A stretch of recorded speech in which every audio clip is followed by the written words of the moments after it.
Hi everyone, welcome back to WebTech tutorial. In today's tutorial episode, I'm going to show you how to block someone on Starmaker.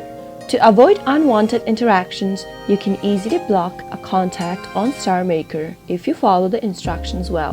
So keep watching the video till the end to learn how. Subscribe to our channel by hitting the subscribe button. Press the bell icon so that YouTube will notify you whenever we post a new video. Tap open Starmaker from your app list. Once you're in, select the contact you want to block.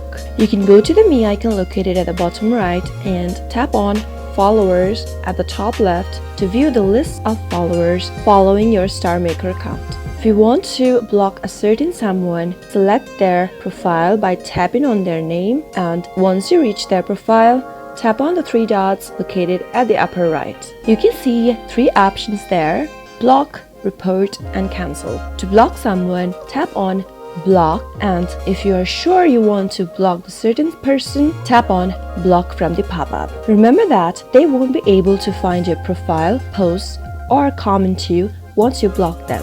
Simply tap on block and you will block someone on Starmaker successfully. I hope the tutorial was helpful to you. If it was, go ahead and give it a thumbs up. Feel free to comment down below in the comment box if you have a question or a feedback for us. I'll be back soon with more tutorial episodes like this.